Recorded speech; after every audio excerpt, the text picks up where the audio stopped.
জয়গুরু সুপ্রভাত। পরমপিতার আতুল রাঙা চরণে ভক্তিপূর্ণ ভূমিষ্ঠ প্রণাম জানিয়ে শুরু করছি আলোচনা প্রসঙ্গ থেকে পাঠ।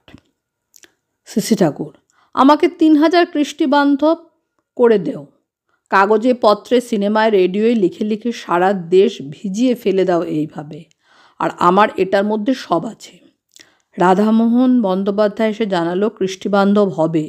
প্রফুল্ল তার নাম নিয়ে বলল, তুমি তো ইষ্টভৃতিও বাড়িয়ে দিয়েছ বলে শুনলাম। মোহন, হ্যাঁ। শ্রী ঠাকুর, মানুষ উষা নিশায় যদি নাম ধ্যান করে, সকালে উঠে নাম করে, কোষে ইষ্টভৃতি করে এবং চলাফেরায় জপ চালায় নিয়মিতভাবে, তার বেকায়দায় পড়া অসুবিধে আছে। মানুষের আদর জিনিস মাথা।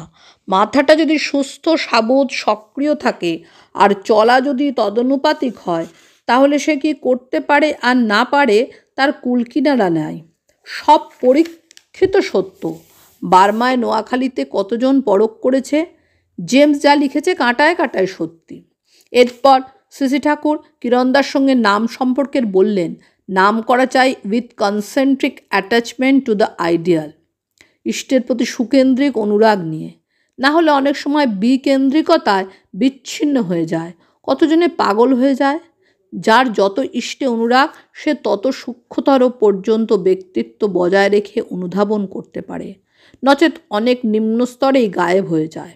নাম করতে করতে যখন ধুধুকার অবস্থা, তখন ওই টানই চেতিয়ে রাখে সত্তার বিশিষ্ট চেতনা, নচেত গুলিয়ে যায়, অভিভূত হয়ে হারিয়ে যায় সূক্ষ্ম বিপুল বিরাট অনুভূতির মুখোমুখি হয়ে। খানিকটা পরে আপনা থেকে বললেন, আমাদের আর এক রোগ আছে। ভাবি আমাদের খাওয়া পর্যাপ্ত নয়, কিন্তু প্রকৃতপক্ষে যা খাই হজম করতে পারি না, তাই মাথাটা গোলমাল হয়ে যায়, অ্যাক্টিভিটিও নষ্ট হয়। সেই খাদ্যই ভালো যা সহজে হজম হয় এবং কোনো ডিস্টারবেন্স সৃষ্টি না করে। সেই জন্য বলে আহার শুদ্ধ সত্যশুদ্ধি, সত্যশুদ্ধ ধ্রুবাস্মৃতি, স্মৃতি লভন্তে সর্বগ্রন্থিনাং বিপ্রমক্ষ। যারা তেমন বিবেচক নয় তারা অনেকেই খায় লোভবশত 12 আনা আর ক্ষুধাবশত 4 আনা। আনন্দবাজারে যখন মোটা চাল আর জলের মতো ডাল খেত দিনে একবার, তখন অসুখ বিসুখ ছিল না বললেই হয়। এরপর রমজান ও কানাই, এই 2-1 দিন আগে ওরা পাবনা থেকে এসেছে, ওদের মতো করে দাড়ি কামিয়ে এসেছে। শ্রী ঠাকুর দূর থেকে দেখেই বলে উঠলেন, দেখ তো কেমন সুন্দর দেখাচ্ছে। শ্রী ঠাকুর আগেই ওদের কামিয়ে আসতে বলেছিলেন। এইবার যা, মাঠে যেয়ে দুজনে মিলে গান টান কর গিয়ে। কাছে যারা ছিলেন তাদের বললেন, রমজানের গলাটা বেশ। এর কিছু পরে শ্রী ঠাকুর পায়খানা থেকে এসে বড়াল বাংলোর ভিতরের বারান্দায় জলচৌকিতে বসেছেন। হরিপদদা ও সরোজিনীমা শ্রী ঠাকুরকে তেল মাখাচ্ছেন। কাছেই পাশে খাঁচায় দুটো টিয়া পাখি আছে, সেদিকে সস্নেহে চাইতে লাগলেন। ননিমা বললেন, রাত্রিবেলায় অচেনা মানুষ কেউ ঢুকলে তখনই কেড়ে কেড়ে বলে চিৎকার শুরু করে। শ্রী ঠাকুর, বিদ্যে কারো কম নয়। সুশীলদা এসে খাঁচার কাছে দাঁড়াতেই পাখিগুলো আনন্দে কলরব করতে লাগলো।